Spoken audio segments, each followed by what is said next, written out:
Vi har været rundt og se mange møller. I dag er vi i Nørre Jernløse. Møllevinger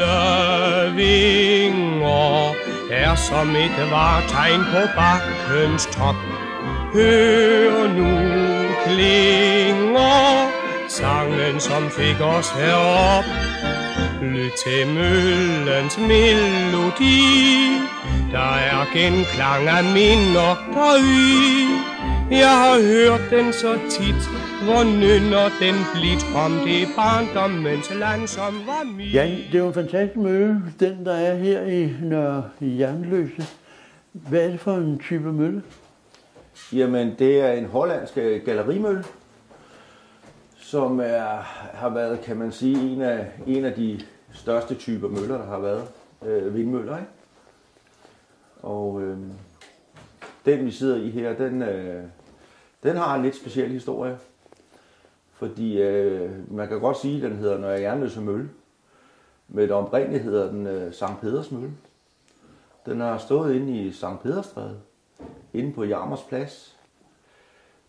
Der, hvor der Jarmers Tårn ligger i dag. Der har den stået. Den blev opført i 1857 derinde. Og i 1885 begynder man at nedlægge volden i København. Og så er der en bonde herude, der køber den. Og så bliver den fragtet herud på hestevogn. Så man kan sige, at den hedder sådan set Sankt Peders Mølle. Der er kun den tilbage. Og den inde på Kastellet af de 13 voldmøller, som findes i dag. Og det gør, at den er ret unik her. Det har været et specielt flyttejob der. Og skal mærke alle murstenene og bjælkerne og træet og... Ja. Hold op. Ja. Og man havde jo ikke store kraner. Nej. Det er simpelthen det er foregået på hestevogn, og selvfølgelig har man mærket tømmeret og sådan noget op og har vidst det. Ja. Og transporteret det herud. Og så rejste man den jo med store, hvad skal man sige, 6-spands hestevogn. Heste. Og så rejste man den op på den måde. Og så simpelthen løfte alle tingene op. Så det har været et kæmpe arbejde dengang der. Brugte man den så, da den var stillet op? Ja, det gjorde man så. Hvad brugte man den til? Jamen så, da den er stillet op her, så bliver den jo så lavet til at selvfølgelig at kan male mel til de forskellige bønder, som kommer og skal have male her. Valte og hvad der ellers er her, forskellige ting og sager. Og også til bager og sådan noget, der skulle male mel af. De er også kommet her. Og der er selvfølgelig renserier og sådan noget til at rense mel og sådan noget. Så den har været fuldt funktionsdygtig dengang. Hvad i dag? I dag, der er den jo fredet, møllen. Og der kører den som et museum, kan man sige. Og vi holder åben med nogle weekender igennem året, ikke? Det kan man gå ind på vores hjemmeside og se, hvornår vi er åbne. Men kan man lave mel? Ja, det kan man godt. Det vil så sige, lige i øjeblikket kører den ikke, og det kommer den nok heller ikke til de næste 2 år. Ved at vi har lidt problemer med, at vi skal have nye vinger op, og som sagt, så skal vi have lavet bjørnen, som vingerne ligger og hviler på. Så der går nok et par år endnu, men ellers så er den fuldt funktionsdygtig, og vi har malet mel til mølledag. Jeg er så heldig, så jeg er blevet lært op af en af de rigtige møller, der har været her i Danmark. En af de sidste udlært rigtige møller i Danmark har lært mig op. Og dengang, når vi startede på og fik møllen til at køre her med valsene og alt det der havde vi faktisk 7 bønder, der kom her og male. Så der er blevet malet temmelig meget fra 93 og så, jeg tror, de 15 år frem eller sådan noget. Så stopper Henning så, og jeg står så og skal overtage det, og det kunne jeg ikke med, kan man sige, med det arbejde, jeg har ved siden af. Så der var vi simpelthen nødt til at sige, okay, vi lukker ned, så vi kun maler, når vi har mølledag og sådan nogle ting, ikke? Og der skal være mølledag den 15. juni. Ja. Men der maler ikke mel, fordi vingerne kører ikke. Nej, desværre. Så der bliver kun rundvisninger og fortalt lidt historier om det forskellige. Men når du siger, at den vil komme til at køre om 2 år, så er det fordi, I har haft nogle sponsorer, som er rigtig gode ved jer. Ja, det må man sige. Projektet det lyder på cirka 1,9 millioner. Og vi har jo så fået Slots- og Kulturhusstyrelsen har givet, Agostinofonden har givet, og så Lokalforum i Rejstrup har givet. Og på den måde har vi fået rejst alle de penge. Og det er vi rigtig glade for, fordi det er rigtig mange penge. Og det er selvfølgelig også fordi møllen er fredet, og har den historie, at man kan sige, at de hellere vil gerne give lidt til det og vedligeholde. Men vi er jo rigtig glade for de der beløb der. Det må vi sige. For en mølle skal jo køre. Det ser jo altså også godt ud, når det er, man kører rundt i landskabet, og så ser møllerne. Ja. Der er faktisk mange møller rundt omkring. Ja. Hvor mange er der i Danmark? Det har jeg ikke cirka tal på, men der er i hvert fald over 100. Der er mange. Ja. Der er selvfølgelig nogen, der bare står og ikke er funktionsdygtige, og så er der så også mange, som kan køre. Og der er nogen, der kører rigtig meget faktisk, som maler mel og sådan noget. Ikke? Den 15. juni, der er det mølledag, ja. Og hvad laver I aktiviteter? Jamen vi har jo, som sagt, vi plejer gerne at have noget kaffebord og sådan noget, men udover det har vi en hel masse udstillere, som kommer og laver noget forskelligt. Det kan være nogen, der drejer og sådan noget. Nogle forskellige håndværk, gamle håndværk. Så prøver vi også gerne at stable noget på benene, til, hvor børnene kan lave nogle aktiviteter. Ikke? Og så har der været noget Jernøse Hornorkester og sådan lidt forskelligt aktiviteter. Hvad er det for en bestyrelse, der er?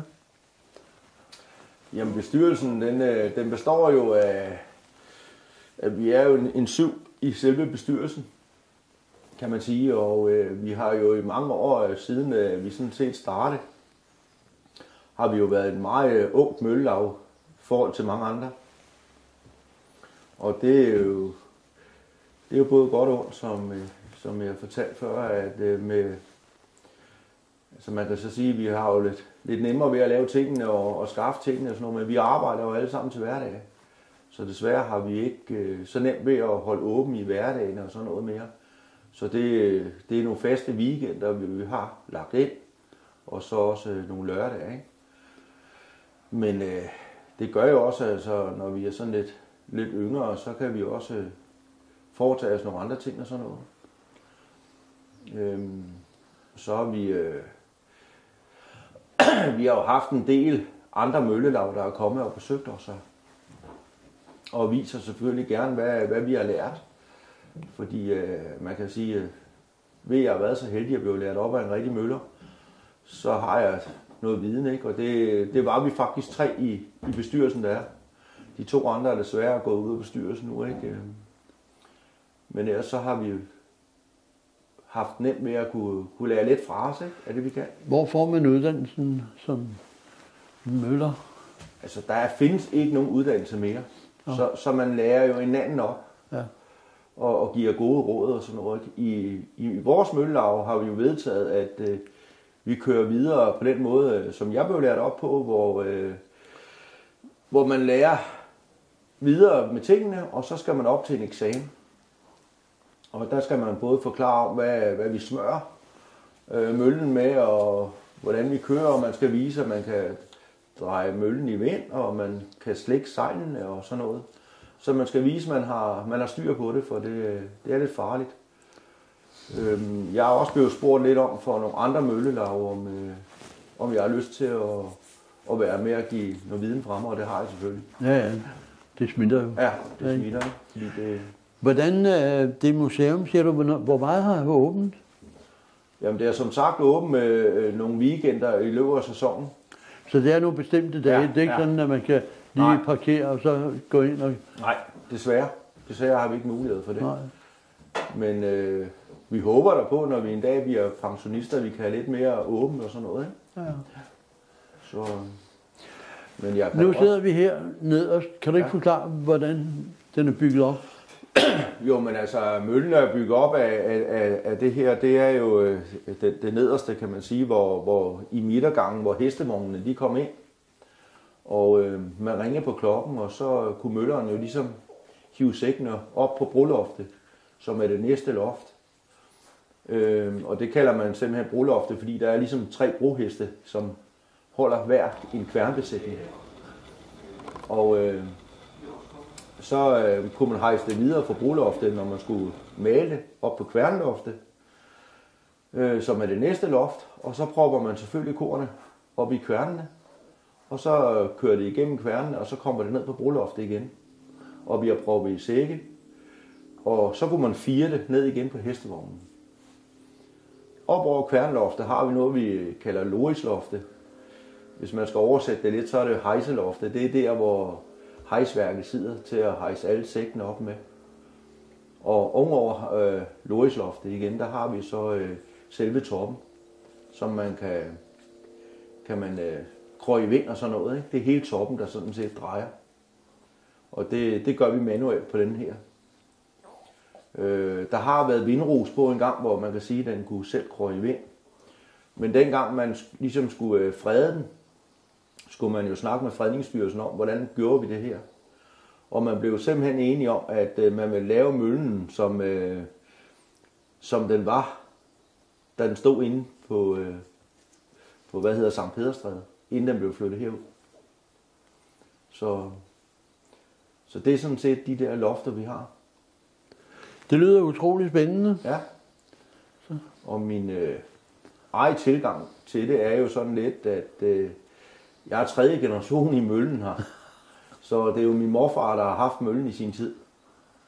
Så min morfar har aldrig kørt med den gamle mølle, han har kørt med den, der ligger ved siden af her. Så jeg er sådan set den første i familien, der har fået lov til at køre med den rigtig gamle vindmølle. Fik man løn dengang, da den kørte? Ja, altså... Nu er det frivillig arbejdskraft. Ja, nu er det frivilligt. Ja, de gamle møller, de fik jo selvfølgelig løn, og havde også svende med. Ja. Så det gjorde de jo. Og i helt gamle dage, kan man sige, der var det jo sådan set kongen, der styrede møllerne. Ja. Så dengang, der toldede man tingene ud for vis, så kongen skulle have en vis procentdel af det, der kom ind indtægterne af. Men på et tidspunkt, så overgik det jo så til møllerne, der selv fik lov til at tolde, og man kan sige, at nogle af møllerne, de var jo, de toldede måske lidt rigeligt. Så på den måde kan man sige, at de var nogle gange jo. Ja. Vi har blandt andet, det står lige bag dig, jeg kan tage det op. Det er en kopi af et tollerkar, det skal siges. Det oprindelige tollerkar har vi, og står et andet sted. Men en sjov historie, det er jo, du kender jo sikkert udtrykket, man er lidt rundhåndet. Og det stammer faktisk fra møllerne. For i gamle dage, der var det jo sådan, når man toldede, så tog man sådan helt af en sæk, ikke? Og så havde man en pind, man lige skrev af med, og så var det lige. Men møllerne, de var jo snue jo, så den pind, den forsvandt gerne. Så på et tidspunkt, så var der kun hånden tilbage. Så i stedet for at stryge lige, så gør man sådan her. Ikke? Og derfor så strammer det egentlig ordsprog. Han er lidt rundhåndet. Ja. Og det betyder faktisk det modsatte af, hvad man siger i dag, egentlig. Fordi det er simpelthen, det stammer derfra. Det er meget skidt. Ja. Men betød det så, at man fik mere? Eller? Ja, han fik mere korn i. Ja. Han fik selvfølgelig mere korn i. Og så fik han flere penge? Ja, flere penge ud af det her. Ja. Og så på et tidspunkt, altså der begynder man så at lave penge for det, i stedet for, når man maler. Ikke? Ja. Men i gamle dage tog han en vis procentdel af kornet, når det kom ind til sig selv. Så der er mange sjove historier i kan man sige, med sådan nogle mølleri her igennem tiderne. Ikke? Så det er derfor, du gerne vil starte op igen? Ja, ja, det kan man sige. Så du kan få nogle skjulte indsigter? Ja. Nej, vi må som sagt ikke... altså, vi må da godt tjene lidt på det, men vi er jo ikke noget erhverv. Nej. Som sådan vel. Det er ikke baseret på det. Nej, og vi kan simpelthen ikke... Det koster at renovere møllen, det kan du ikke tjene ind på den. Så det er kun for sjov. Ja. Og alt er fred, så følger vi skyernes flå. Højt hen over bakker og bugt, lyt til møllens melodi. Der er genklang af minder deri, og vi mennesker forgår, men møllen den står endnu om 100 år. Efter man havde tollerkarret her, så fik man faktisk en tollerkop. Fordi det var faktisk sådan, at når mølleren han skulle døbe den her ned i, så havde han sine tommelfinger nede i. Der kunne ikke være nogen korn i. Så det næste man gjorde, det var at man faktisk lave en tollerkop, hvor der er håndtag på. Sådan en har vi desværre ikke. Sådan en vil vi meget gerne have fat i. Så man siger faktisk, at det var mølleren, der også ligesom opfandt den, for lige at få lidt mere. Så det var gode banditter dengang. Ja, det var det. Det må man sige. Ja.